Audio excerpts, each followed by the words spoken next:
Oh, get out of there, baby. This is our city. Honestly, just leave New York. Not his. I feel bad for her.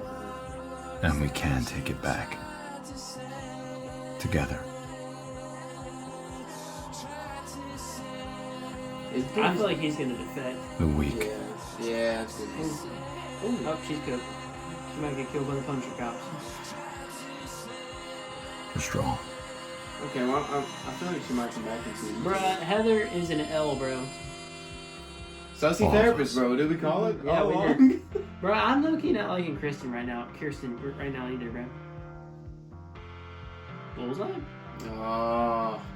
Dude. That kind of looks like a skull. Yeah, no, that's what I'm thinking. Resist. I feel like he's Rebel. scheming, bro. Yeah. Glad to see Karen Rebuild. back. Oh, no doubt. Because we are the city. Without fear. Where it all started. Oh, dude, that goes hard. That might be my favorite shot this season. Clothed in the red light. Uh-oh. Okay. How's it going? What do they call you? Anthony? Anthony. Why didn't you ask what your name is, bro? You got a last name? Anthony Petruccio. There you go. Anthony Petruccio. It's a good name. It's strong. Where are you from? Anthony Petruccio. Jersey. Yeah. Jersey. You know, I thought so. I had a feeling, you know. You too, yeah? That's right. What That's angle right. is bro pulling right now? You know a little about me, Anthony. A little bit, yeah. A little bit, right? This guy's Boy. This guy's enamored. Yeah, I appreciate you. You give me a minute like this. It's an honor to meet you. Oh, no. Anthony is cooked. Yeah, he's about to lose an arm. Anthony is cooked. Thank you, He's Anthony. about to get face palmed.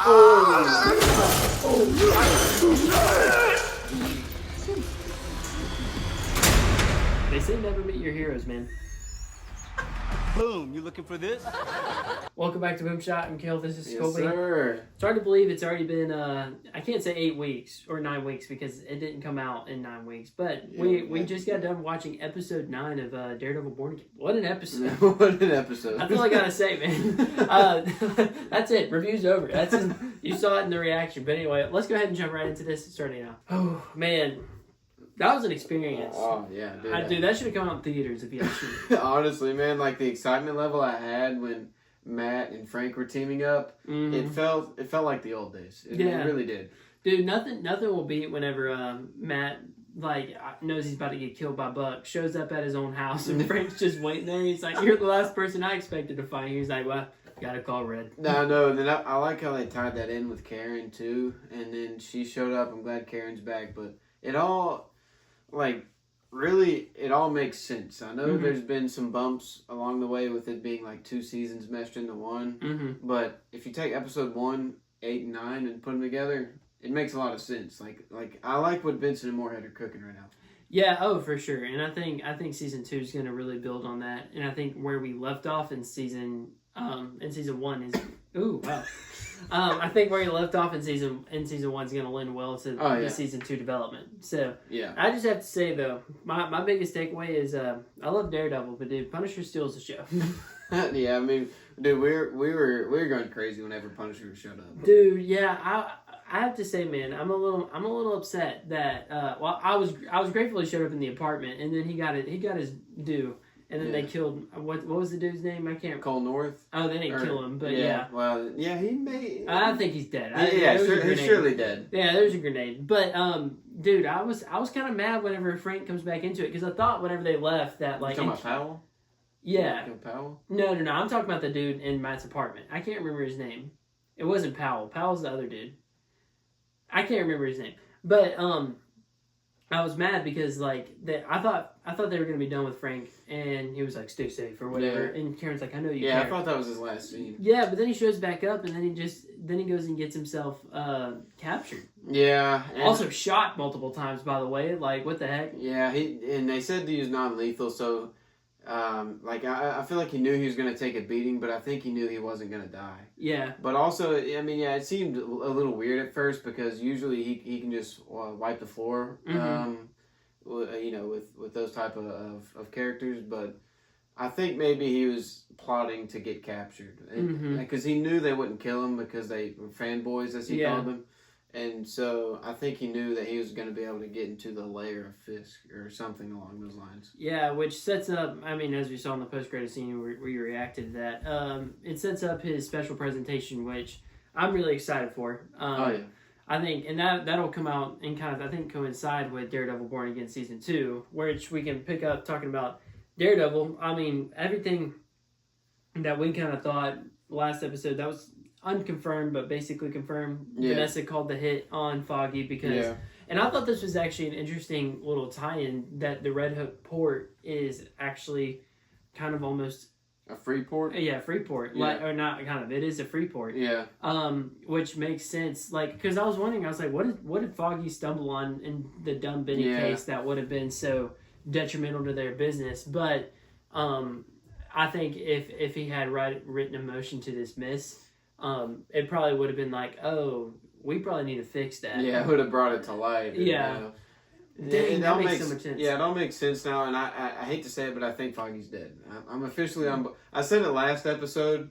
There was still like 1% of me that was holding out hope, but now I'm pretty much 100% like Foggy's dead. Yeah, well, I mean, he'll come back in season 2, but as far as like he will appear, we don't know in what context. But I think it'll be flashbacks, which I'm happy about because I think he's good for the show, and he'll be good for Matt's character with like him trying to take back the city, seeing flashbacks like he did with his dad in season 3. I think would do a lot for Matt's character, and it'll just be good to see Foggy back in some capacity. For sure, yeah. So Matt leaves. Obviously, he takes the bullet for Fisk. Still not quite sure why. I don't guess he. Yeah, he don't even know why. I really do think it's because he wants to kill Fisk himself. I'm still on that train. Honestly, yeah. I think deep down, like he would never do that, but I think deep down it's because he wants to kill. He wants to see Fisk kill himself. Like he wants to do it himself. Yeah, I think you're right, and it goes back to their talk at the very beginning about how Fisk was kind of saying they're more similar than he thinks, and so like they always have had this feud, and I think part of them. He wants to end it himself, or he wants to get the upper hand on Fisk. Something he likes it. Yeah, and it's like it's Tom and Jerry. Yeah. It's literally Tom and Jerry, dude. It's the game of cat and mouse or like it's the same kind of thing as Batman and Joker, where like in a way almost one can't exist without the other. Yeah, that's a good point. And I think Matt likes that obviously, but you honestly it's kind of weird because you see Fisk take a step out of that whenever he tries to kill Matt with Buck. Yeah, that's true. Because he didn't want to do it himself. Yeah, and it's crazy because I thought maybe I didn't think he let Matt off the hook, but I thought maybe he would take a step back after he just saved his life, but he doubled down, dude. He's like, what if he succumbed to his injuries? That's a pretty good impression, isn't it? Yeah, I've been watching this guy on Instagram, bro. You gotta have that. What if he succumbed to his injuries? But no, that was crazy. So he took a step out of the cat and mouse game, which might be to his detriment. Yeah, and that was interesting part in this episode too. Another interesting part is possibly the most brutal death we've ever seen. Bro, that was crazy. I mean, I knew Gallo was cooked the second he which I'm starting to think though. Like, do you think Sheila sold him out? Yeah, I think so. Do you think she was recording that conversation and then that's how Fisk got it? Yeah. Because it's... That's it, and everybody knows. Because it showed her in the hallway, like, while he was listening to it, and she was crying, so maybe that was showing her guilt. Yeah. But yeah, I think maybe that's kind of what happened. But also, she did look kind of surprised whenever Fisk said that Commissioner Gallo resigned. Yeah, that's true. So I'm kind of living on both sides of that, where she might have... Because I think... I don't know. I think she has a sense to her, but she's also so scared of Fisk at this point that I don't think she's probably gonna try and sidestep him. I think she would leave before. I think she would leave before she tried to cross him. Yeah, that's true. But dude, can we just talk about the Save Your Streets initiative? That's crazy, bro. Martial law, insane. dude. Yeah, they're doing martial. Bro, where's Spider-Man at? That's kind of what I'm wondering. Yeah, I think it's gonna bring together the Defenders or something of the like maybe White Tiger. I don't know if she'll take on the mantle yet as soon as next season, but I think he said he needs a team, and you could take that two ways. Like Maddie said while we were watching it, he needs like public opinion to be on his side again, on the vigilante side again, or he needs an actual team like the Defenders. Yeah, and I mean, bring back the Defenders, dude. I mean, bring back your Jessica Jones, Luke Cage. Iron Fist, and then throw in Punisher. Yeah, and then you got White Tiger. I mean, if you wanted to get to add a couple more heroes, and then also we have like Kamala Khan was kind of set up this season too, and possibly Swordsman. So they could pick a few that they want to kind of hear me out though. Nothing against Kamala, but I feel like it would kind of take away from the vibe of the show if anybody with power showed up. Yeah. Maybe that's just me, but I mean, Spider-Man maybe because he's definitely more of a street level hero. We could get Hawkeye or Kate Bishop or Kate Echo. Yeah. So there's a few people that could show up in the new Defenders roster. Because Hawkeye's already had his run-in with Kingpin before, so that would be kind of interesting. Yeah, I think Miss Marvel showed up would be cool, but I also I don't know.